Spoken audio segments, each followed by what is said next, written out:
When Senator JD Vance dismissed a struggling Ohio farmer's plea for help on a town hall stage by calling him a complainer, he didn't count on Congresswoman Jasmine Crockett taking the farmer's case all the way to the House floor. The moment the senator's words hit the air, the flimsy fabric of the staged political event tore open. Before the local news broadcast had even cut to a commercial, a cell phone video of the exchange was already screaming across the internet. Within an hour, #VanceVSFarmers was the top trend on Twitter, followed closely by #NotACOMplainer. Cable news channels, hungry for conflict, ran the grainy footage on a loop. A United States senator, his face a mask of condescending impatience, waving away a man in a dusty work coat who was holding up a bottle of brown water as if it were his last hope. Producers in New York and D.C. scrambled to book commentators. Vance's press secretary's phone began to melt. In Dallas, a congressional aide saw the clip and immediately walked it into her boss's office. Knowing this wasn't just a gaffe, it was a detonation. The farmer's name was Mark Hewson, but in the first few hours, he was simply the farmer, an avatar for anyone who had ever been talked down to by the powerful, and JD Vance, who had built a career on positioning himself as the authentic voice of the forgotten man, had just made the critical error of forgetting one right to his face. 48 hours earlier, the air in JD Vance's Cincinnati field office was thick with the scent of victory and stale coffee. He stood with his chief of staff, a sharp-edged man named Rick Donner, looking at a whiteboard mapping out the week. The centerpiece, circled in red, was the Liberty Creek Town Hall. To Vance, it was less a civic duty and more a victory lap. His bill, the Ohio Prosperity Act, had passed the Senate a month prior, a masterstroke of legislative maneuvering that he'd sold as a blow against the D.C. bureaucracy and a lifeline for Ohio's industrial heartland. The bill effectively gutted key EPA oversight provisions for new industrial developments in designated opportunity zones, one of which now housed a massive chemical processing plant run by Axiom Industrial. The Axiom CEO is thrilled, Rick said, tapping a pen against the board. He's sending a dozen of his plant managers to the town hall. Front row seats, they'll be the first to clap. Vance nodded, a smirk playing on his lips. He was wearing the uniform, a crisp shirt with the sleeves rolled up just so, no tie. It was a carefully curated look designed to project effortless authority. A man as comfortable in a boardroom as he was in a barn.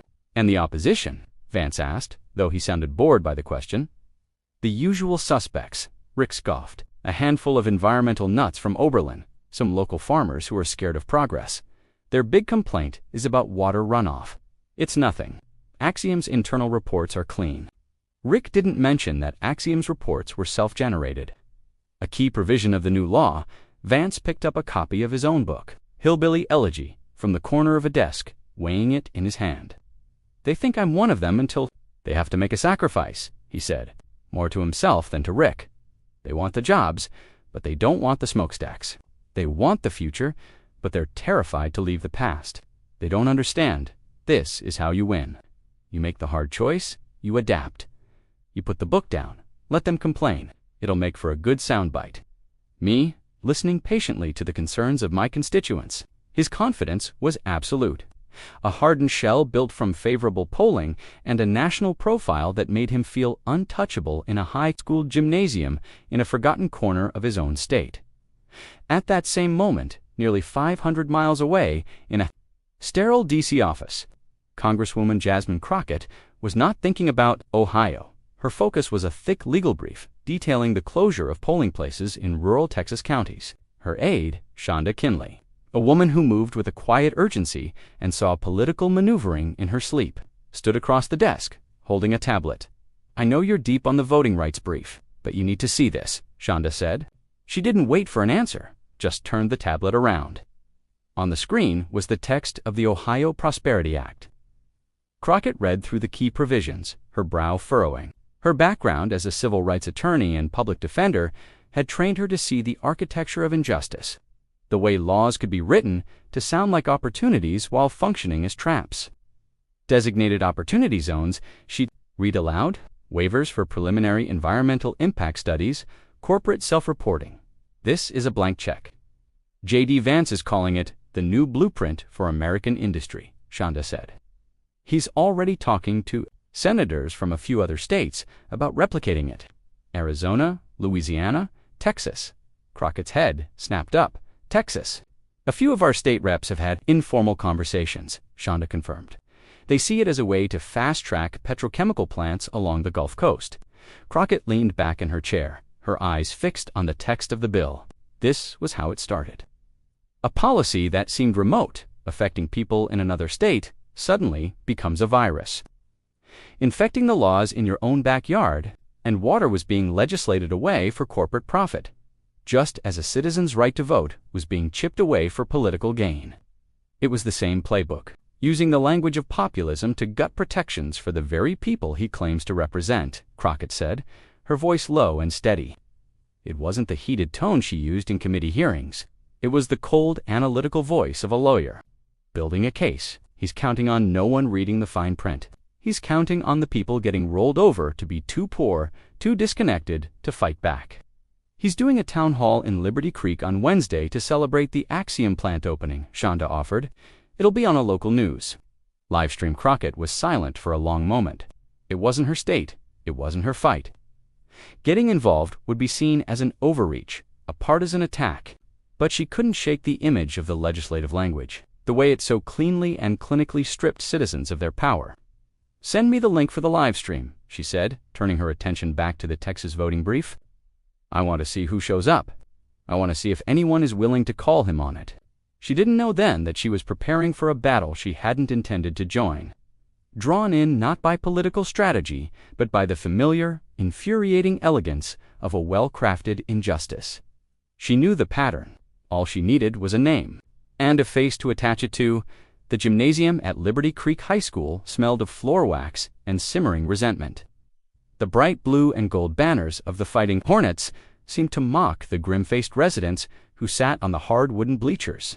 On one side, clustered in the front, were the men from Axiom Industrial, their crisp, new company polos, a stark contrast to the faded work shirts and worn denim of the farmers and townspeople who sat scattered behind them. At the center of the floor, a stage had been erected. A massive banner hung behind the podium, Vance Fighting for Ohio. It was a battleground, meticulously staged for a war that was supposed to be a surrender.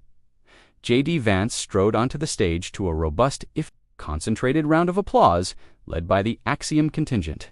He beamed, waving to the crowd as if he were greeting old friends at a family reunion. He launched into a speech, his voice resonating with the practiced cadence of a preacher who knew his sermon by heart. He spoke of his grandfather, of the dignity of hard work, of the Rust Belt's decay at the hands of globalist elites and overzealous D.C. regulators. For too long, he boomed, gripping the sides of the podium. Washington has told you what's best for you. They put up roadblocks. They wrapped our businesses in red tape, and they told you that progress was a dirty word. Well, we told them, no more. With the Ohio Prosperity Act, we unleashed our own potential. We brought in a great American. The Axiom section erupted in cheers. Vance soaked it in, letting the sound wash over him. He was the hero of this story, the man who had slain the bureaucratic dragon. He opened the floor for questions, his expression a perfect blend of magnanimity and resolve. The first few questions were softballs lobbed from Axiom managers. Senator, how can we thank you for bringing this opportunity to our town? One asked. Vance answered with practiced humility. Then a man stood up from the middle of the bleachers. He was tall and gaunt, with the stooped shoulders of someone who worked with the earth. His name was Mark Hewson.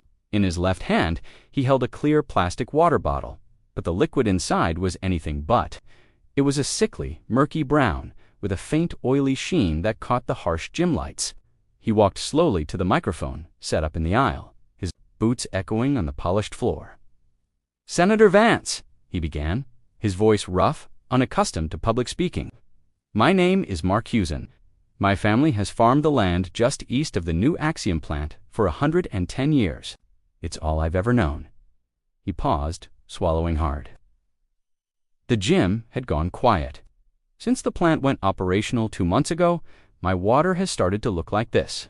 He held up the bottle. A collective gasp rippled through the non-Axiom side of the room. Vance's smile tightened at the edges. My well water smells like chemicals, Hewson continued, his voice gaining a tremor of anger. I've had 3 cows die in the last month. The vet says he's never seen anything like it. And it all started when they started draining their retention ponds into Miller's Creek, which cuts right through my property.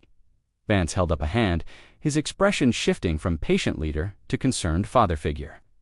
Now, hold on, Mark. I appreciate you bringing this to my attention.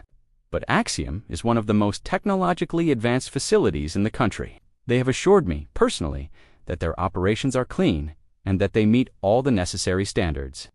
What standards? Hewson shot back, his desperation overriding his nervousness. Your bill says they set their own standards. Your bill says I can't sue them for damages unless I can prove gross negligence. And my lawyer says that's impossible to prove when they're the only ones with access to the data. You took away my right to fight for my own land. The accusation hung in the air. Vance's folksy charm began to evaporate, replaced by a cold, intellectual arrogance. The Ohio Prosperity Act is about creating jobs for the many, not protecting the interests of a few, Vance said, his tone becoming condescending. Sometimes, for the greater good, there are trade-offs. The world changes. We can't let every single complaint grind progress to a halt. This isn't a complaint, Senator Husson said, his voice cracking with emotion. He took a step closer to the stage, holding up the bottle of poisoned water like an offering. This is my family's land. This is my legacy. You're asking me to trade it for what? A job I don't want at a plant that's killing my farm? And then the mask slipped entirely. Vance looked down at Hewson, no longer seeing a constituent, but an obstacle. He let out a short, dismissive sigh. Look, he said, his voice laced with finality and contempt. Things change. That's the nature of the economy. It's about dynamism. People have to adapt. He waved a hand, flicking away Hewson's entire existence. The economy doesn't have time for complainers. A dead silence fell over the gymnasium. It was the kind of silence that is louder than any shout. The Axiom employees looked at their shoes. The farmers and townspeople stared, their faces a mixture of shock and fury.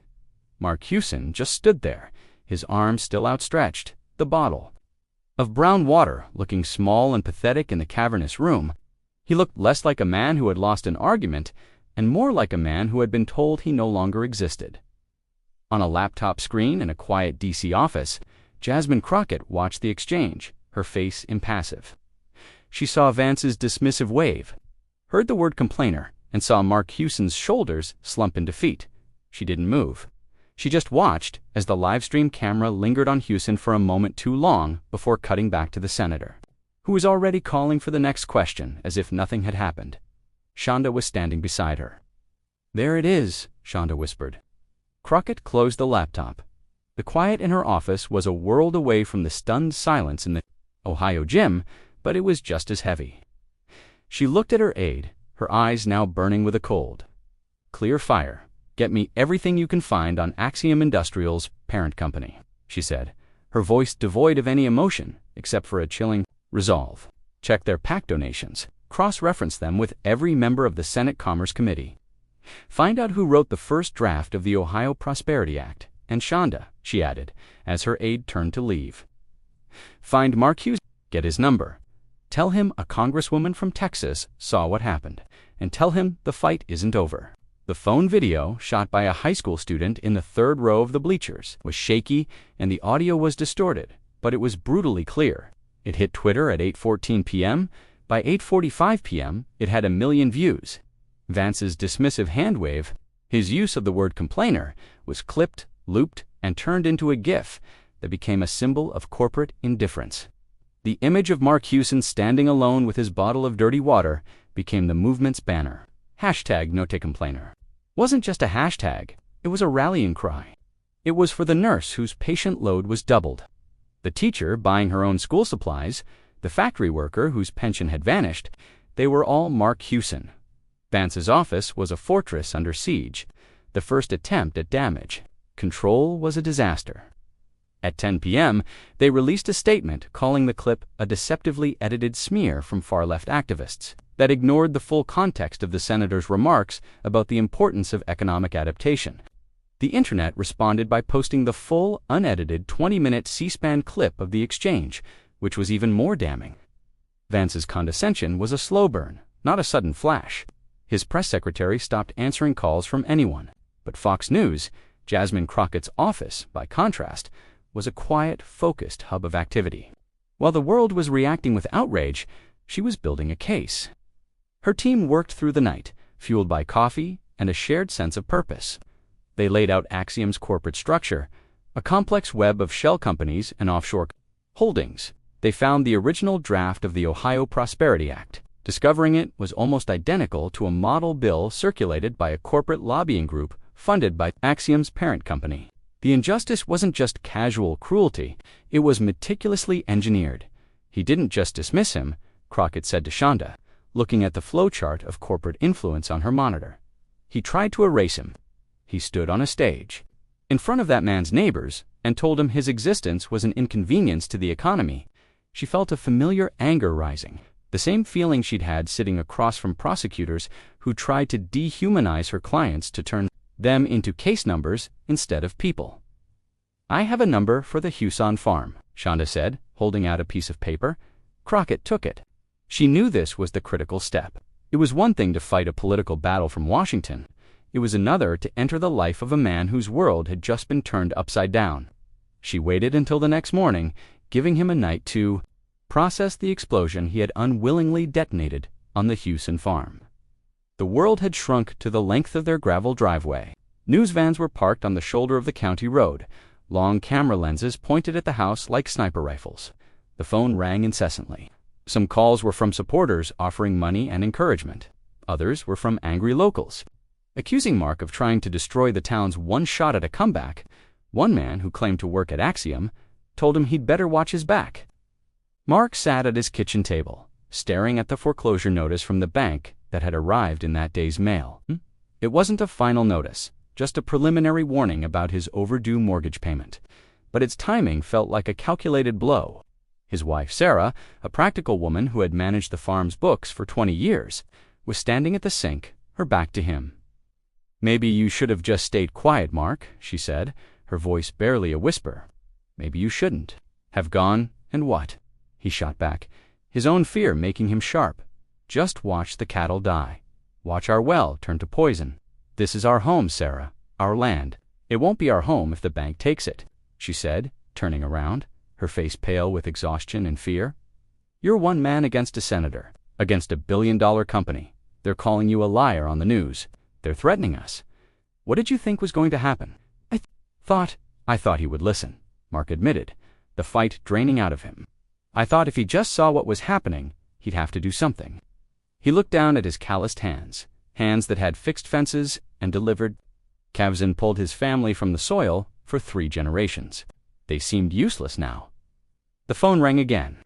Sarah looked at him, her eyes pleading with him to ignore it. He let it ring 3 times, then 4. On the 5th ring, he picked it up, his voice weary. "Hello, is this Mr. Mark Houston?" The voice on the other end was female, professional, and clear. There was no pity in it, only purpose. "Who's asking?" Mark said, wary. "My name is Jasmine Crockett. I'm a United States Congresswoman for the 30th District of Texas. I'm also a lawyer." Mark was silent. He looked over at Sarah, who was watching him with a confused expression. "A congresswoman from Texas. It made no sense. Mr. Houston, I saw the video of the town hall," Crockett continued. "I saw what Senator Vance said to you, and I want you to know that what he did was wrong. But the real crime is what that bill did to your land and to your rights before you ever stepped up to that microphone." Mark listened, his skepticism battling with a desperate need to believe. He'd been drowning, and this voice wasn't offering a life raft, but a lesson on how to swim. "I'm on the House Committee on Agriculture," Crockett said. "We have oversight on these matters. I can't promise you a specific outcome. Mr. Houston, the powerful have a way of protecting their own. But I can promise you a platform. I can promise you a chance to tell your story under oath, in a place where they can't cut your mic off and where their answers will be part of the permanent public record." She paused. "I would like to formally invite you to Washington to testify before the committee next week. We will cover your travel and lodging. All I need you to do is exactly what you did at that town hall. Tell the truth." Mark sank back into his chair, the phone pressed hard against his ear. He looked at the foreclosure notice on the table, then at his wife's worried face. Going to Washington felt like stepping off a cliff, but staying here, doing nothing, that felt like being buried alive. "Why?" he asked, his voice hoarse. "Why are you doing this? You're from Texas." There was a beat of silence on the other end. When Jasmine Crockett spoke again, her voice had lost its professional edge and was replaced by something harder, something that resonated deep in Mark's bones. "Because, Mr. Hussein," she said slowly, "I've spent my entire career fighting for people who were told they didn't matter, and I have learned that the only thing bullies and corporations understand is a bright, hot light. I think it's time we turned one on." For a long moment after the call ended, Mark Hussein just sat there, the phone's dial tone purring in his ear. He placed the receiver back in its cradle with a deliberate, steady hand. He looked at his wife, Sarah, whose face was a canvas of fear and disbelief. "She wants me to go to Washington," Mark said, his voice flat. "She wants me to testify in front of Congress." Sarah sank into the chair opposite him, wrapping her arms around herself as if a cold wind had just blown through the kitchen. "To do what, Mark? To be a spectacle? A pawn in some game between her and Vance? They'll tear you apart. They'll dig up everything, every late bill, every argument we've ever had. They will ruin us, not just the bank." He knew she was, right? He was a farmer. His life was measured in seasons, in the yield of his fields, in the health of his herd. He was not built for the world she was describing, a world of calculated sound bites and character assassination. Everything in him screamed to say no, to board up the windows, to retreat into the quiet dignity of his land and fight his losing battle in private. But then he pictured Vance's face, that smug, dismissive smirk. He heard that one word again, complainer. It was a word meant to shrink him, to make his life's work seem like a petty grievance. It was the same tone the bank manager had used last year when he'd asked for a loan extension after a drought. It was the same tone the man from the agricultural conglomerate used when he'd offered to buy their land for pennies on the dollar. It was the tone of a world that had decided people like him were disposable. "They're already ruining us." "Sarah," he said, his voice finding a strength he didn't know he possessed. He reached across the table and took her hand. It was trembling. "Our water is poison. Our cows are dying. The bank is closing in. Hiding won't stop any of that. It will just mean it happens in the dark." He squeezed her hand. "This woman, Crockett, she's offering us a light. It might be the only one we've got. If I go there and they tear me apart for telling the truth, then what does that say about them, not about me?" Sarah looked at him, her eyes searching his. She saw the fear there, but underneath it, she saw the man she'd married, the stubborn, principled man who had once spent a week sleeping in the barn to nurse a sick calf back to health. He wasn't a politician. He wasn't a public speaker. But he was a man who knew the difference between right and wrong. She slowly nodded, a single tear tracing a path down her cheek. "Okay, Mark," she whispered. "Then you go, and I'll go with you." Their arrival at Reagan National Airport was a jarring transition to another reality. The sheer scale of Washington, D.C. was an assault on the senses. The air felt different, heavy with the unspoken weight of power. Marble monuments pierced the sky, impersonal and immense. The people moved with a frantic, self-important rhythm, their faces illuminated by the glow of their phones. Mark felt small and intensely visible at the same time, his work boots and flannel shirt a declaration of otherness in a sea of dark suits and sharp angles. Sarah clung to his arm, her eyes wide, as they were met by a young, impossibly energetic aide from Crockett's office, who navigated them through the terminal and into a black government sedan. Congresswoman Crockett's office was surprisingly Spartan. There were no grand oil paintings or mahogany desks. The walls were covered with maps of her Texas district and photos of her at community centers and church fish fries. It was the office of a public servant, not a potentate. Jasmine Crockett stood. As they entered, in person she was smaller than she appeared on television, but her presence filled the room. She had an intensity, a focused energy that was both intimidating and deeply reassuring. She didn't offer platitudes or false sympathy.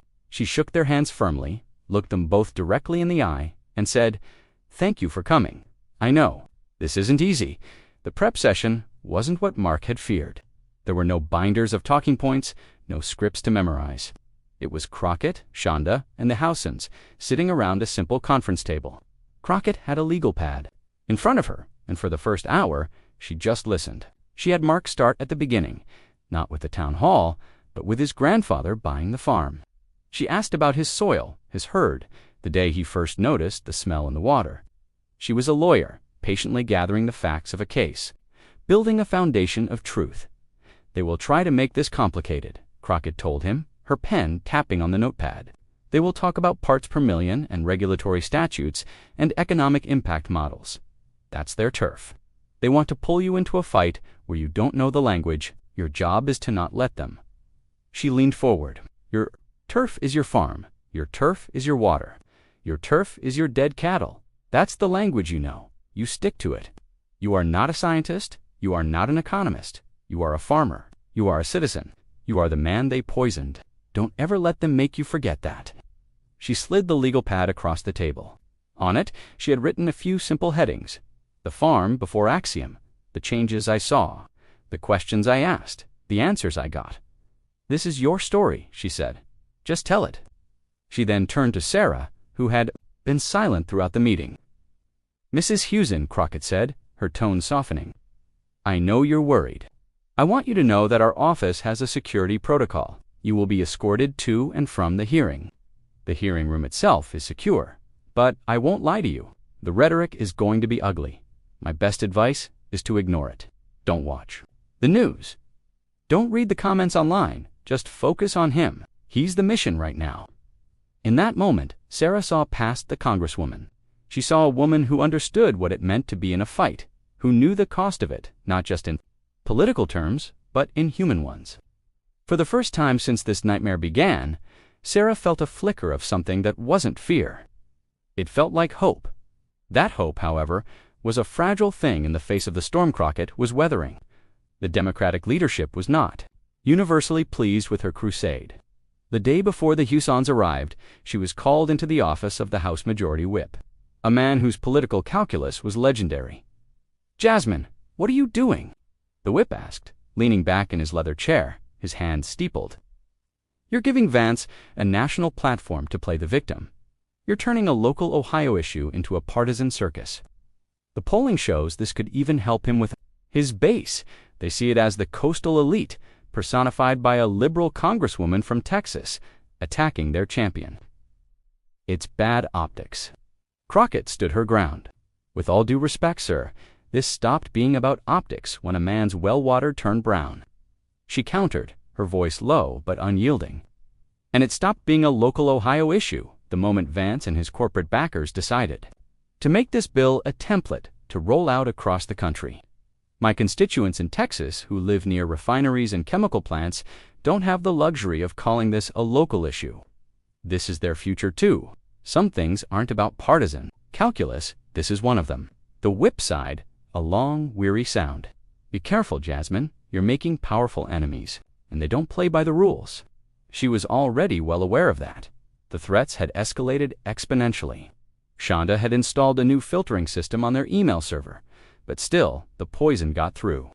Racist, sexist, violent messages flooded her inbox.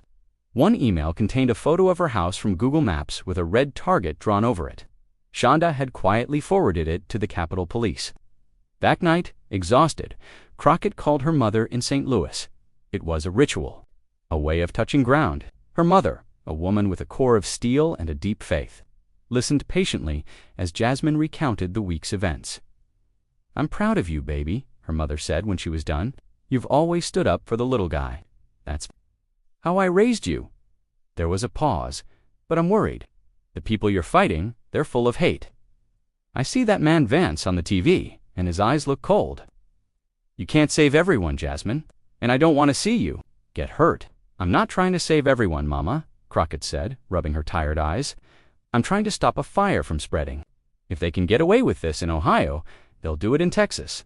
They'll do it everywhere. It's not just about Mr. Hewson's farm, it's about the principle. You don't let people poison a community and then call the victims complainers. You just don't. She could hear her mother let out a soft sigh on the other end of the line. I know, baby. I know. Just you be safe, and you trust in the Lord, and you give him hell.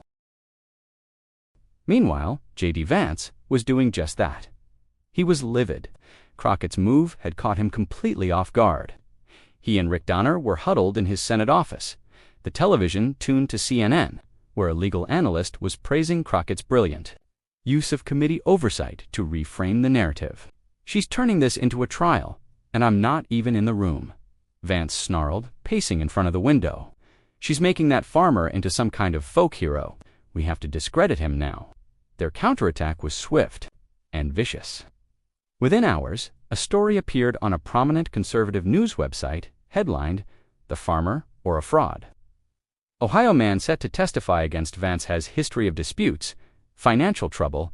The article, citing an unnamed source close to the Senate investigation, detailed a property line dispute Mark had with a neighbor 7 years prior and the fact that he had been 30 days late on his property taxes in 2018. It was a classic smear job designed to muddy the waters, to plant a seed of doubt. It painted Mark not as a victim, but as a disgruntled opportunist with a grudge. The night before the hearing, Mark and Sarah sat in their immaculate, impersonal hotel room. The smear article was open on Sarah's phone. Mark was at the small desk, staring at the simple notes he'd handwritten on hotel stationery. He looked small beneath the oversized, generic painting of a ship on the wall. "They're making me out to be a liar," he said quietly, his back to her, a deadbeat. "That dispute with Old Man Hemlock was about a fence. We settled it with a handshake. The taxes, that was the year you were sick. We paid it with the penalty." He put his head in his hands. "What if I mess this up, Sarah? What if I get up there and they twist my words around and I look like the fool they say I am? What if I make everything worse?" Sarah got up from the bed and walked over to him. She put her hands on his slumped shoulders. She had been so scared, so full of doubt, but seeing the enemy's tactics up close so cheap, so cruel had forged her fear into a hard, protective anger. She turned him around on the chair to face her and knelt down, taking his rough hands in hers. "Listen to me, Mark Hewson," she said, her voice fierce and clear. "You are not a liar, and you are not a fool. You are a good man who has been wronged. Tomorrow, when you sit in that chair, you don't look at them, you look at me. Be sitting right behind you, and you just tell them our story. Tell them about your grandfather, how he cleared that land with a mule and a prayer. Tell them about the day our son was born, how you held him up and told him all of this would be his someday. You tell them that? No one can twist that, Mark." She leaned in closer, her eyes locking with his. "You are not the person in that article. You are a farmer from Liberty Creek, Ohio, and you are their worst nightmare. You're a man who knows the truth and has decided finally not to be quiet about it." The hearing room for the Committee on Agriculture was a chamber of institutional power, designed to make the individual feel small. The walls were paneled in dark wood, and the portraits of past chairmen, all severe-looking men, stared down from on high. The room was a theater, and it was filled to capacity. A legion of journalists lined the back wall, their cameras poised. Lobbyists in tailored suits whispered to congressional aides. In the front row of the public gallery, Sarah Hewson sat ramrod straight, her hands clenched so tightly in her lap that her knuckles were white. At the long curved dais, the members of the committee took their seats. The chairman, a florid-faced Republican from California named Bob Thompson, who had received a hefty donation from Axiom's PAC just 2 months prior, banged his gavel. Next to him, Jasmine Crockett sat perfectly still, a single folder open before her.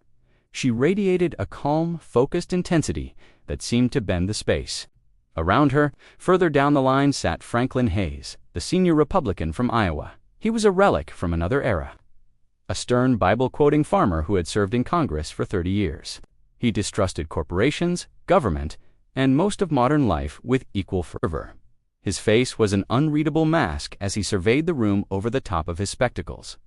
The first witness was Tristan Caldwell, the CEO of Axiom Industrial. He was the platonic ideal of a modern executive, lean tan, with a full head of silver hair and a suit that cost more than Mark Hewson's tractor. He strode to the witness table, flanked by 2 lawyers, and delivered his testimony with the smooth, unshakable confidence of a man who has never faced a real consequence. Axiom Industrial is proud to be a part of Ohio's economic revitalization. Caldwell began, his voice a soothing baritone. The Liberty Creek facility is a marvel of modern engineering, creating 400 high-paying jobs and adhering to the highest standards of environmental responsibility. He spoke of proprietary technologies and closed-loop systems, a cascade of technical jargon designed to be both impressive and impenetrable. When he finally addressed the Huzon situation, it was with a tone of regretful paternalism. "We are, of course, sympathetic to Mr. Huson's concerns," he said, steepling his fingers. "However, his claims are, to date, unsubstantiated by any credible data. The discoloration of his well water, while unfortunate, could be attributable to any number of factors, including agricultural runoff, septic system issues, or natural mineral deposits. To suggest a causal link to our state-of-the-art facility is simply irresponsible speculation." He presented the committee with a 1,000-page, glossy report bound in leather, filled with Axiom's self-generated data. Chairman Thompson handled him with the deference usually reserved for a visiting head of state. "Mr. Caldwell, thank you for that comprehensive overview," the chairman purred. "Can you reiterate for the committee that Axiom has, in fact, complied with every single provision of the Ohio Prosperity Act?" "To the letter, Mr. Chairman," Caldwell replied smoothly. "We see this law not as a ceiling, but as a floor for our corporate responsibility." Then, the chairman called Mark Huzon. The shift in the room was palpable. As Mark walked to the witness table, his simple suit jacket looking stiff and alien on his frame, the atmosphere grew colder. He sat down, adjusted the microphone, and looked out at the sea of impassive faces. He found Sarah's in the front row, and she gave him a tiny, almost imperceptible nod. Chairman Thompson did not bother with pleasantries. He leaned into his microphone, his expression one of deep skepticism. "Mr. Huson," he began, his voice dripping with condescension, "before we get to your allegations, I'd like to clarify a few things for the record." He picked up a printout of the conservative news article. "Is it true, sir, that you were delinquent on your property taxes in 2018? Mark was blindsided. He had expected a fight, but not an immediate ambush on his character. "Yes, sir, but just a yes or no will suffice." "Mr. Huson," the chairman snapped, "and is it also true that you were involved in a litigious dispute with your neighbor, a Mr. Hemlock, regarding your property line?" "It was a disagreement about a fence line," Mark stammered, feeling the blood rush to his face. "We settled it. It wasn't litigious, but there was a dispute." "Yes or no?" the chairman pressed. "Yes, but that has nothing to do with, thank you, Mr. Huson, that's all for now." The chairman leaned back, a satisfied smirk on his face. The message had been sent. This witness was not credible. He was a tax-delinquent, argumentative troublemaker. The Axiom CEO's lawyers exchanged subtle, pleased glances. Vance's strategy appeared to be working perfectly. Mark slumped in his chair, the prepared words he'd practiced in the hotel room turning to ash in his mouth. Then the chairman grudgingly turned the proceedings over. "The gentlewoman from Texas, Ms. Crockett, is now recognized for questions." Jasmine Crockett leaned forward. The entire energy of the room recalibrated around her. She didn't look at the chairman or at the Axiom CEO. She looked only at Mark Halsan, and her voice was calm and clear. Cutting through the tense silence, "Mr. Halsan," she began, her tone gentle but firm. "Let's try that again. For the record, could you please tell the committee how many generations your family has worked the land you currently own?" The question seemed to pull Mark back from the edge. It was a question about his life, not his failings, for generations. "Ma'am," he said, his voice steadier, "my great-grandfather bought the first parcel in 1912, for generations," Crockett repeated, letting the words hang in the air. "So it would be fair to say that you know that land better than anyone in this room?" "Yes, ma'am, I'd say so." "Good," Crockett said. "Now, I'm not a farmer, Mr. Huson, so I'd like you to walk me through something. Before the Axiom plant began its operations, what did your daily routine look like? When did you check on your herd?" For the next 10 minutes, Crockett had Mark Huson do something extraordinary in a congressional hearing. She had him talk about his life. He described the pre-dawn chill, the smell of the hay, the specific lowing sound of a cow about to calve. He spoke with the quiet authority of a man describing his own soul. He was no longer a caricature from a smear article. He was a man of substance, of knowledge, of dignity. Then Crockett shifted, her voice maintaining its even keel. And after the plant started up, Mr. Hewson, what did you begin to see with your own eyes? Mark's voice grew stronger, fueled by the memory of the injustice. He described the metallic temps in the air, the strange algae blooms in the creek, the way his cattle grew listless and sick. He spoke simply, without hyperbole. And then Crockett nodded to an aide who placed the bottle of murky brown water on the witness table. Mr. Hewson, can you identify this object for the committee? Yes, ma'am, he said. That's water from my well. I drew it myself 2 days ago. The cameras zoomed in. The image was damning. A bottle of poison, sitting right next to the leather-bound report from the CEO. Crockett then addressed the chairman's attacks head-on, but without ever mentioning them directly. Mr. Hewson, just so we're all clear, you don't have a degree in chemistry. Do you know, ma'am? You're not an economist or a tax expert. No, ma'am. You're a farmer, Crockett stated, her eyes sweeping across the committee members. And you are here today, under oath, simply to tell this committee what you saw happen to your farm with your own eyes. Is that correct? Yes, Congresswoman, Mark said, his voice ringing with newfound conviction. That's exactly right. With that simple exchange, she had dismantled the entire narrative the chairman had tried to build. She had turned his attacks into what they were, the bullying of an ordinary citizen by the powerful. The room was utterly still. The journalists were typing furiously. Tristan Caldwell, the Axiom CEO, was no longer smiling. He whispered something to his lawyer, his composure beginning to crack. The Republican members on the dais shuffled their papers, looking to Chairman Thompson for a lead, but he had none to give. He had been outmaneuvered. Jasmine Crockett had built her case on a foundation of pure, undeniable truth. She had given Mark Hewson his voice back. Now, the foundation was set. It was time to build the gallows. She gave Mark a small, reassuring smile. Thank you for your testimony, Mr. Hewson. Your courage in coming here today is a service to your country. She then turned her gaze, cold and sharp as a shard of glass, towards the other end of the witness table. The shift was so sudden, so total, that the Axiom CEO visibly flinched.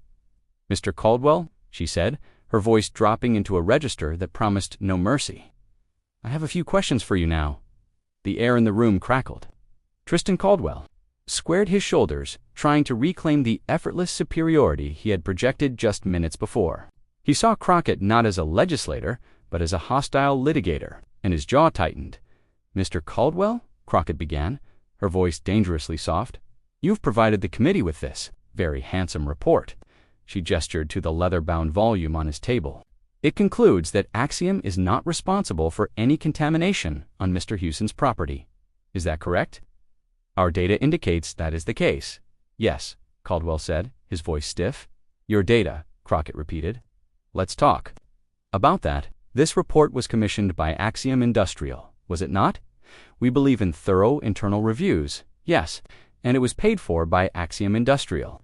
Of course, the data was collected by Axiom employees, our highly trained technicians, yes, and the laboratory that analyzed the samples, a firm called Viridian Analytics, is it not? In fact, a wholly owned subsidiary of Axiom's parent corporation, Omnichem.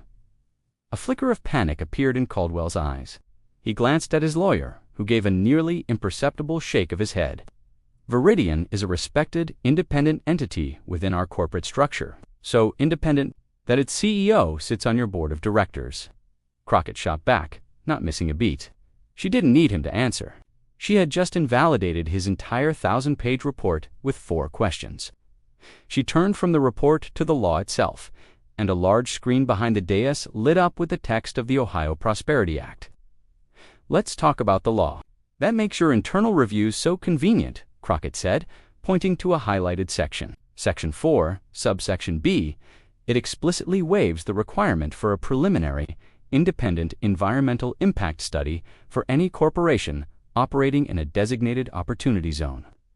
Mr. Caldwell, did Axiom's lobbyists by any chance provide any input or draft language for this particular section of the bill? Congresswoman, our company, like many others, engages in the public policy process to advocate for pro-growth initiatives, Caldwell stammered, the corporate jargon, a flimsy shield. That's not what I asked, Crockett pressed, her voice like steel. I'll ask again. Isn't it true that your lead lobbyist, a Mr. David Shaw, met with Senator Vance's chief of staff on 3 separate occasions in the week leading up to this bill's introduction to the Senate floor? Caldwell was trapped. To lie would be perjury. To tell the truth would be a confession. Our government relations team maintains a dialogue with many offices, he said evasively. So that's a yes. Crockett didn't wait for his confirmation.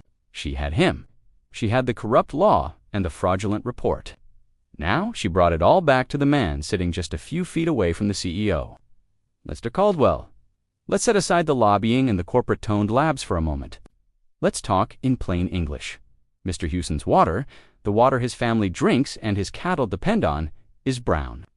His farm, which has been in his family for over a century, is dying. Is that an acceptable cost of doing business for Axiom Industrial? The directness of the question was a physical blow. Caldwell paled. Of course not, he said, his voice defensive. We find the situation unfortunate. Unfortunate, Crockett echoed, the word dripping with contempt. A moment ago, you referred to Mr. Hewson's lived reality as unfortunate anecdotal evidence. That's a very clean corporate way of putting it. Back in Ohio, Senator Vance used a simpler term. He called Mr. Hewson a complainer. She paused, turning her body slightly, no longer addressing just Caldwell, but the entire room, the cameras, the nation. She looked directly into the lens of the main C-SPAN camera, as if she were staring through it and into every living room in America. But I look at Mr. Hewson, a 4th-generation farmer fighting for his family and his home, and I don't see a complainer, I see an American. The silence in the room was absolute. Every person, from the journalists to the staffers to the members of the committee, was frozen. Caught in the gravity of the moment, Crockett's voice dropped, but it lost none of its power. If anything, it gained strength from its quiet conviction. And his land, his water, and his livelihood, she declared, her eyes burning with righteous fury, are not for sale to the highest bidder. She turned her gaze back to the witness table, a prosecutor delivering her closing argument. So to you, Mr. Caldwell, and to Senator Vance, I say this. We are not adapting to your poison. We are fighting back. That is enough. Chairman Thompson's voice exploded through the room, amplified by his microphone. He was on his feet, his face a mottled, furious red. He banged the gavel repeatedly. The gentlewoman's time has long expired. Her remarks are inappropriate and out of order. This is political theater. The room erupted. Reporters were shouting questions. The Axiom lawyers were frantically whispering to their client. Chairman Thompson banged the gavel again and again, a frantic, useless rhythm against the tide of chaos he had lost. This hearing is, Mr. Chairman. The voice was not loud, but it cut through the din like a plow through soil. It was Franklin Hayes. He hadn't moved. He sat calmly amidst the storm, peering over his spectacles. Mr. Chairman, I believe I still have 5 minutes remaining on my time. The chairman stalked, the gavel held aloft. Procedurally, he was stuck. He couldn't deny a committee member his allotted time. Defeated, he slumped back into his chair. The gentleman from Iowa, Mr. Hayes, is recognized for 5 minutes, he muttered. A hush fell over the room once more. No one knew what to expect. Hayes was a conservative stalwart, a man who loathed government regulation. Most assumed he would use his time to defend Axiom and attack Crockett from the right. Hayes adjusted his microphone. He ignored Crockett, and he ignored the chairman. He fixed his cold blue eyes on Tristan Caldwell. Mr. Caldwell, he began, his voice a low Midwestern rumble, I'm just a simple farmer from Iowa, so you'll have to forgive me if I don't understand all this fancy corporate talk. He picked up a copy of Axiom's report, holding it as if it were a soiled rag. Your report mentions on page 412 what you call trace elevations of certain volatile organic compounds. One of them is vinyl chloride. Now, where I come from, sir, that ain't a mineral deposit, that's poison. It's what you get when you make plastic pipes. It doesn't just show up in a farmer's well by accident. So I'll ask you plain, where did it come from? Caldwell, who had been prepared for a legal or a political fight, was utterly defenseless against a practical one. I would have to consult my technical team. Hayes cut him off. Your team also claims your retention ponds are sealed with a geotextile membrane. I've used those. A good one works fine, but a cheap one, under pressure and exposed to certain chemicals, can leach. What was the tensile strength of the membrane you used, and was it rated for continuous contact with chlorinated hydrocarbons? The CEO's mouth opened and closed. He looked helplessly at his lawyers, who were just as clueless. They were prepared for laws, not for engineering. Franklin Hayes had exposed him not just as a liar, but as an incompetent. He let the silence hang, a testament to Caldwell's ignorance. Then he delivered the final, devastating blow. Texas, Hayes said, nodding his head slightly in Crockett's direction. We see the world and the role of government very differently. But on this, she is 100% correct. This is not a partisan issue. This is about property rights. It is about a man's God-given right to a safe home for his family, free from the poison of others. He then turned his stern gaze upon the sputtering chairman, and I, for one, find Mr. Hewson's testimony to be entirely credible enough to warrant immediate and serious action from this committee. He paused, letting his words sink in. Therefore, Mr. Chairman, I move that this committee issue a subpoena for any and all of Axiom Industrial's unredacted internal communications, emails, and environmental reports related to the planning, construction, and operation of the Liberty Creek facility. The room exploded. A Republican, a senior one, moving to subpoena a corporation being defended by his own party's chairman and a sitting senator, was a political earthquake. The other Republicans on the dais were stunned, trapped between party loyalty and the undeniable moral force of Hayes's argument. To vote against a subpoena now would be to publicly side with a corporate polluter against a fellow farmer. The hearing ended in chaos. The chairman frantically adjourning the session before a vote could be forced, but the damage was done. The narrative was shattered. Tristan Caldwell and his lawyers practically fled the room, pursued by a swarm of reporters in the sudden quiet after the storm. As staffers scrambled and the audience began to file out, Jasmine Crockett looked down the long, curved dais. Her eyes met Franklin Hayes's. There were no smiles. There was only a mutual, grudging respect. She gave him a short, distinct nod. He held her gaze for a moment, then nodded back. Unholy and unbelievably powerful had just been forged, and the war was just beginning. The hearing room emptied out in a chaotic wave of shouting reporters and scrambling staffers. For a moment, Jasmine Crockett and Mark and Sarah Hewson were left in a small, quiet bubble amidst the storm. Mark stood, slowly, his legs unsteady, looking as if he had just survived a shipwreck. He looked at Crockett, his eyes filled with a dazed, profound gratitude that transcended words. I don't know what to say, he managed, his voice hoarse. You don't have to say anything, Mr. Hewson, Crockett said, her professional demeanor softening into a warm, genuine smile. You did the hardest thing. You told the truth. She shook his hand, then turned to Sarah and took both of her hands in her own. Your husband is a very brave man. Sarah, who had been a pillar of strength, finally let the tears come. Thank you, she wept. Thank you for believing him. The fallout was immediate and catastrophic for Crockett's opponents. Story was no longer just about a senator's gaffe. It was a full-blown political scandal with a new, unexpected hero, Franklin Hayes. The image of the crusty conservative Iowa farmer joining forces with the progressive black Congresswoman from Texas was irresistible to the media. It was a story of principle over party, of truth over power. #The Unlikely Alliance trended for 2 days. JD Vance's office went into a state of triage. His initial strategy of discrediting Hewson had backfired spectacularly, making him look like a bully who had sixed his DC machine on a regular guy. His connection to Axiom was now under intense scrutiny. He was forced to release a new, humiliating statement, claiming he had been deeply troubled by the testimony and that he had been misled by Axiom's executives regarding the full scope of their environmental safeguards. It was a desperate, transparent attempt to cut the anchor chain before the sinking ship pulled him under. No one bought it. Axiom Industrial's stock price plummeted 30% in 2 days. Tristan Caldwell was fired by the board of Omnichem in a futile attempt to cauterize the wound. 1 week later, the House Committee on Agriculture reconvened in the same wood-paneled room. This time, the outcome was a foregone conclusion. The political pressure on the Republican members was unbearable. To vote against Hayes's motion now would be political suicide. The motion to subpoena Axiom's documents passed 38-7, with more than a dozen Republicans, including a chastened Chairman Thompson, voting in favor. The EPA, citing the committee's findings, announced the launch of a full-scale federal investigation into the Liberty Creek facility. Jasmine Crockett could have taken a victory lap. Every major cable news show invited her for an exclusive interview. Instead, she went home.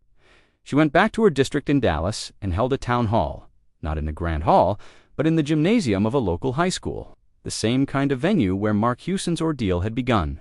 The room was packed with her constituents, teachers, nurses, mechanics, and small business owners. She stood before them, not with a teleprompter, but with a few notes on a card. She didn't talk about JD Vance. She barely mentioned Axiom. She talked about them last week. A farmer from Ohio stood up and spoke truth to power. She began, her voice echoing in the gym. He was scared. He was out of his element. He was up against a United States senator and a billion-dollar corporation. They tried to silence him. They tried to shame him. They called him a liar. They called him a complainer. They wanted him to believe that his voice was too small to matter. She paused, her eyes scanning the faces in the crowd. They want all of you to believe that. They want you to think that the problems are too big, the system is too rigged, and your voice is just a whisper in a hurricane. They want you to sit down and be quiet. But what Mark Hewson proved last week, what ordinary people prove every single day, is that one true voice, speaking from the heart, is louder than 1,000 lies. This was never about one farm in Ohio, she continued, her voice rising with passion. It's about a principle. It is about the simple, fundamental idea that a person's health, a family's home, a community's future are not line items on a corporate balance sheet. They are not negotiable. And your right to fight for those things, your right to stand up and demand to be heard, is the most sacred power you have as an American citizen. Don't ever let anyone convince you otherwise. Later that night, back in her small Dallas apartment, the exhaustion hit her like a physical weight. The adrenaline of the past 2 weeks drained away, leaving a profound weariness in its place. She kicked off her shoes, curled up on her couch, and called her mother. "I saw you on the news, baby," her mother said, her voice thick with emotion. "You looked tired, but you looked like a warrior. I am so proud of you, Jasmine." "I'm tired, Mama," Crockett admitted, a rare moment of vulnerability. "So tired." "I know," her mother said softly. "Now you rest. You fought the good fight. You let the Lord handle the rest." Jasmine closed her eyes, the familiar comfort of her mother's voice a balm on her frayed nerves. The fight was far from over, but a major battle had been won. She had held the line. 1 month later, the world had moved on to other headlines, other outrages. But in Liberty Creek, Ohio, and in the halls of power, the echoes of the hearing still reverberated. Senator JD Vance was the subject of a formal inquiry by the Senate Ethics Committee investigating his legislative relationship with Axiom's lobbyists. He was politically wounded, his carefully crafted populist persona shattered. Axiom Industrial was drowning in lawsuits. Its Liberty Creek plant shuttered indefinitely as EPA crews in hazmat suits swarmed the property, their cleanup operation. Funded by a massive fine levied against the company, Mark Hewson's farm was quiet again. The news vans were long gone. The foreclosure notice had been rescinded. The hum of the EPA's filtration pumps was a constant, reassuring presence down by the creek. But the man of the house was not the same. The fear was gone, replaced by a quiet, steady resolve. The final scene was not in a hearing room or a television studio. It was in the dusty, cavernous space of the Hewson's barn. The setting sun streamed through the open doors, illuminating the particles of hay dust dancing in the air. Mark stood before a large monitor propped up on a workbench, a webcam clipped to the top. On the screen were a dozen faces, men and women from the Appalachian Hills of Pennsylvania. They were farmers, like him, and they were scared, just as he had been. A new fracking company, armed with a state deregulation bill, was buying up land, and their wells were starting to smell strange. Mark looked at their faces, seeing his own recent terror reflected back at him. But his voice, when he spoke, was the voice of a veteran. "The first thing they do is they try to make you feel alone," he said, his words simple, direct, and powerful. "They want you to think it's just you, that you're crazy, that you're imagining things. He held up a simple, cheap water testing kit. This costs $20 at the hardware store. Start today. Test your water every morning. Write it down. Date it. This is your proof. This is your truth. He looked from face to face on the screen, a teacher with his new class. He was sharing everything he had learned, everything Crockett and her team had taught him. He was giving them a playbook. The most important thing you have to remember, his eyes burning with the clarity of his new purpose, is that you are not what they call you. You're not a complainer. You're a citizen. They are counting on you to get tired. They are counting on you to be quiet. He smiled, a real confident smile. What does it truly take to hold power accountable? Is it a title, or is it the courage to speak? Let us know your thoughts in the comments below.